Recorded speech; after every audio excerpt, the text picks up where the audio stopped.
Got vision and destiny. Add elemental, that's chemistry. All those heroes, that's infinity. It's endgame. Yugi peoples, welcome to the commentary. All right, so this one right here is actually my first Yubel mirror match.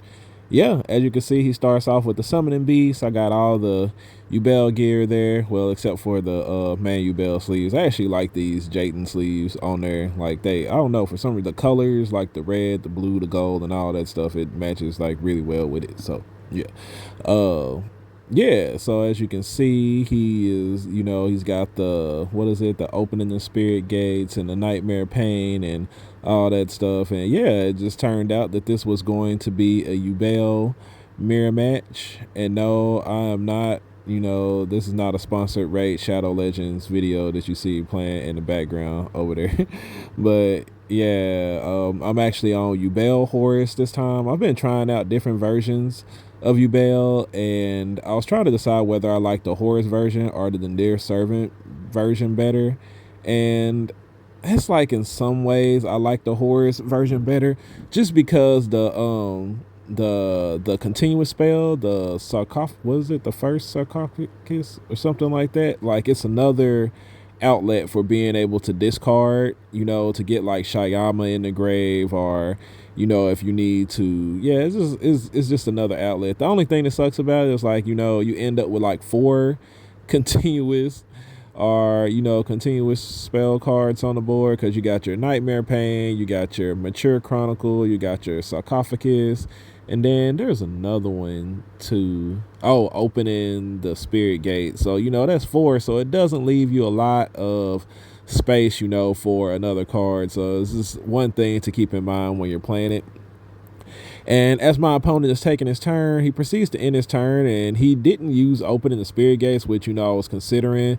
But one of the biggest weaknesses to Yubel right now is nib. So yeah, we go ahead and nib him, give him that good size token, and hope that we'll be able to crash into it. But I do know that he has the Eternal Favorite set, so I do have to be aware of that going into this turn. I'm actually surprised that when he brought back the Lotus, he didn't actually like tribute the token instead of the Lotus. But like, we're both pretty new to this deck, still both learning, trying to figure things out.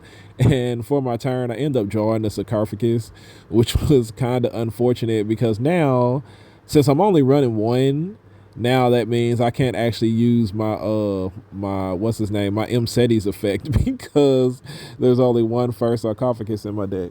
But we do have the Nightmare Pain. We're going to go ahead and use that, blow up our own Yubel, and then forget to use the Yubel's effect. I forgot to use my Spirit of Yubel's effect. Yeah. Then we go ahead and tribute off summon our Lotus, tribute it off, get our Spirit of Yubel's effect to go ahead and add our Eternal Favorite, and read an Mseti, because I was trying to see if I can still do that, but I really can't. We go ahead and just activate the Sarcophagus. We're going to send the Mseti to go ahead and send the Happy, and now we're trying to decide what we can do, because I know, like I said, he's got that Eternal Favorite down there, so I'm trying to be able to play around that, and just not like get my whole board. Oh, actually, I wasn't necessarily concerned about the Eternal Favorite. It's more the Nightmare Pain that I'm concerned about right now, because with the Eternal Favorite, he actually doesn't have a card to be able to send from his hand to the graveyard.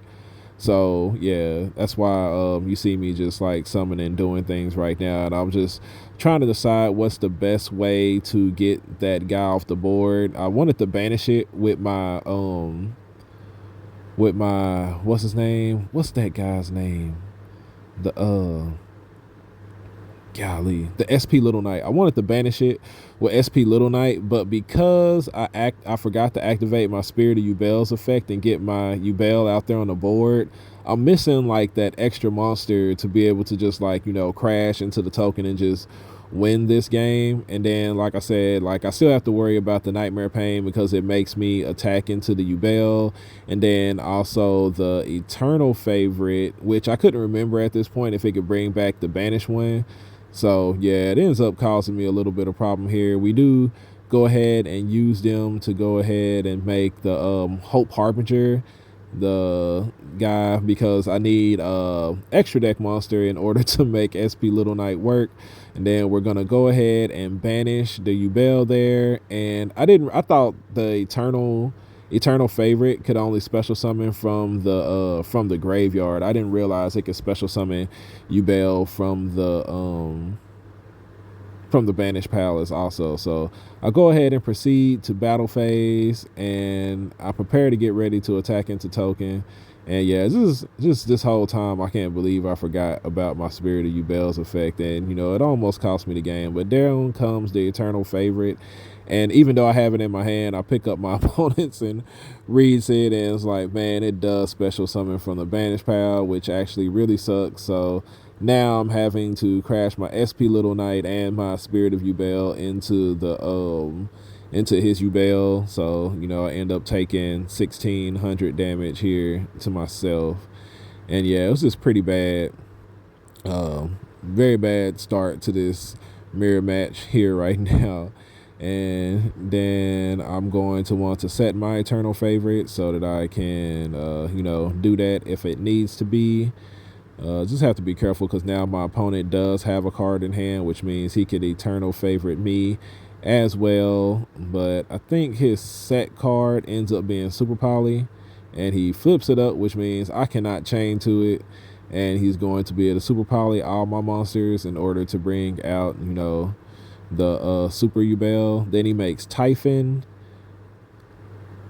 and I don't know, actually, could he have Typhon? Did I special summon from that? Oh yeah, I did. So when he goes into battle phase, I'm going to go ahead and flip up my eternal favorite, bring out my Spirit of Yubel, use his effect to go ahead and add Mature Chronicle from my deck to my hand, because I'm definitely feel like I'm going to need Super Poly in order to be able to win this game, to, you know, be able to get rid of his board properly and be able to find a way to win now that SP Little Knight is gone. So he's going to have to crash into that, you know, into my Spirit of Yubel, but he also has Nightmare Pain also. And yeah, this is a interesting, crazy game here. And then going into my turn, I'm just thinking about what I can do, how many summons I can do in order to get this Mature Chronicle off, in order to be able to search out this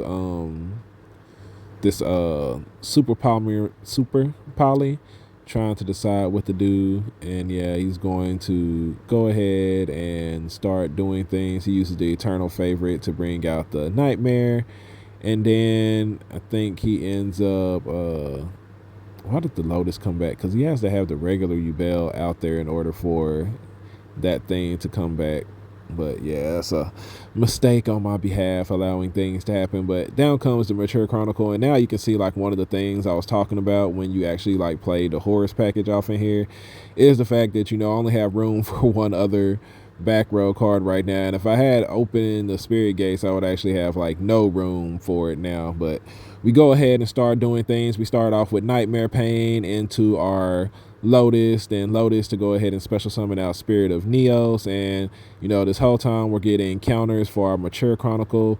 We go ahead and go into our Yama here. We're going to be able to discard using the Sarcophagus. So we're going to discard the Yama to go ahead and send another M-Seti to the graveyard. Not completely necessary, but yeah, we're able to go ahead and do that. And now I'm trying to decide how to get Shayama out there onto the board, because I kind of felt like I kind of messed up at this point.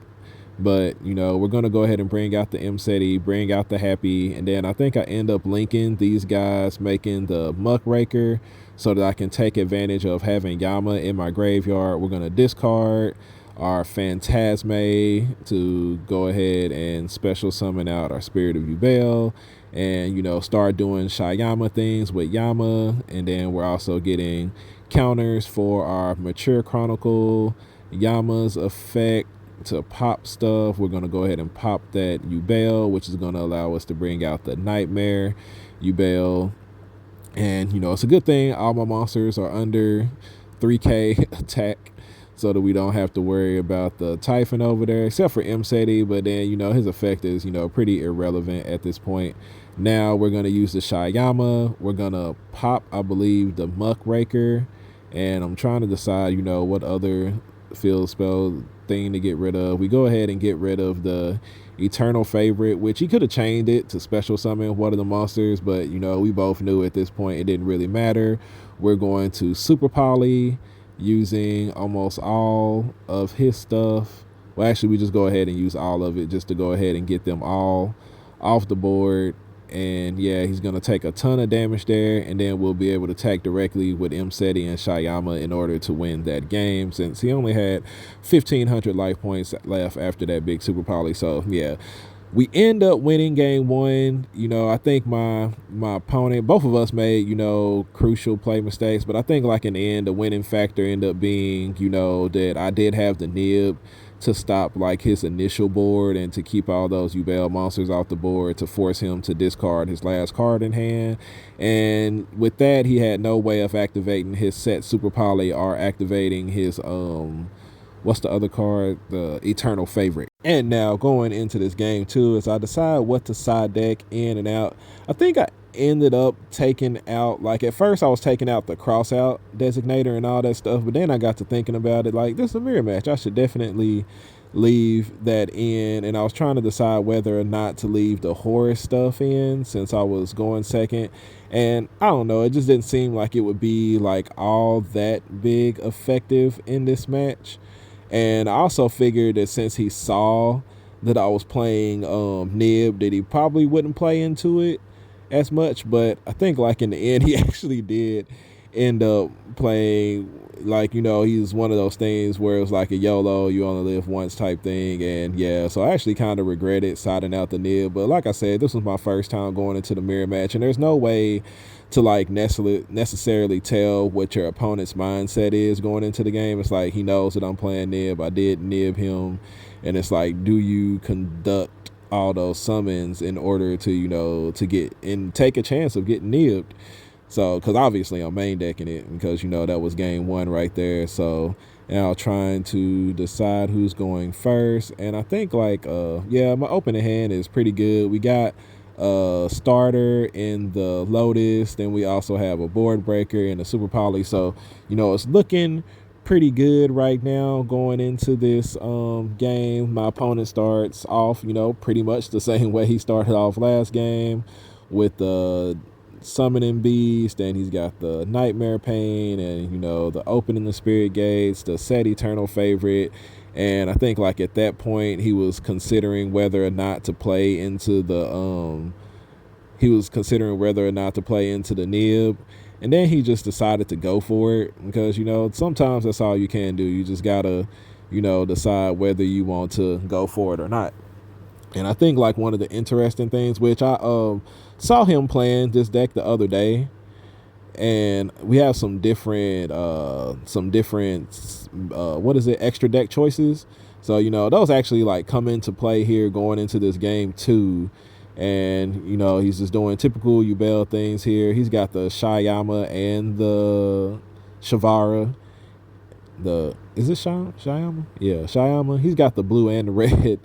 The blue and the red dogs here. So yeah, he's just going, you know, full Yubel combo. You see the Unchained Soul of Rage, and then you've got your Ultimate Nightmare. He's also playing all three stages of the Yubel thing, which I'm not a fan of currently at this moment. Like in the Nadir Servant build, some of the combos do call for that other piece, you know, and you know, it's not necessarily bad, but then it's also not good either. So yeah, I tried to stay away from having to do that. But yeah, he's gonna I think like one of the big differences in the extra deck is like what you'll see here is that he's actually playing since he's playing Shayama and Shavar, he's actually maybe able to make the DDD guy. So, you know, I have to be careful. I can't just bust out, you know, my Lotus effect and such, and I'm going to have to use this super poly like really effectively. And I know that his set card is eternal favorite, so no surprises there. We're going to go ahead and start off with our Dark Summoning Beast. We're going to get the opening spirit gates, use that effect to go ahead and add the other Dark Summoning Beast. And here's where I have to make a critical decision. You know, we could do the super poly thing and do some stuff, but you know, I actually decided to try something to use something I actually haven't used, and it's the Link, the level 2 Exceed monster, the insect guy. And you know, he's got that nightmare Yubel out there, so I also have to be careful of that, because any monster that it does battle with, it destroys it after the battle, and he does have nightmare pain out, which means I have to attack into it. So we're going to bring out the mosquito, but this has an effect that when an attack is declared, I can detach a material to negate, to put I think it's like some kind of token on it, but a hallucination counter, I believe. But the monster with the hallucination counter has its effect negated. So we're going to attack into the ultimate nightmare thing. On attack declaration, we're going to activate his effect to put that counter on him, and that's going to negate his destruction, negate him destroying us at the end of the battle phase. And then of course, main phase 2, we're going to bring out the big boy Zeus, and we're going to wipe my opponent's entire board here and just see everything gone. So yeah, big mosquito play there. You know, I don't have Downward Magician in there. So yeah, even if I didn't have to detach that material, I couldn't have got an extra board white off of Zeus. But we got the super poly down now, and yeah, we're feeling pretty good. He's going to summon out the tour guide, use tour guide's effect, and he's going to be able to go ahead and special summon out another monster here. I do believe he ends up summoning out was it Rhino, or what did he end up summoning out here? He was trying to decide what was the best choice thing to go with here. Yeah, he does end up summoning out the Rhino, and I was trying to decide whether or not I wanted this to like go into something else, or if I just wanted to go ahead and super poly him here. But I go ahead and let him go into something else. Or actually, did Tom get called or something in the round? Oh yeah, Tom ends up getting called there. Not too sure what he was going to go into, but I did end up winning game 1. As you can see, our game 1 ended up being kind of long, because, you know, how do you win a Yubel mirror match? It was kind of, well, he said it was his second time. It was my first time. So yeah, just trying to figure that out. But appreciate everybody for staying a while to listen, and I will catch y'all on the next video. Also, you know, let me know, what do y'all think about Yubel right now, post Phantom of Nightmare, before the Legacy of Destruction comes out. Like, it's not at max power or what it's gonna be, but it feels like it could be pretty decent sometimes. My wingman, he come through, he level up, he Goku, he's shining out and popping to over 9K. That's a breakthrough. Be on top now. Here's a look at our world.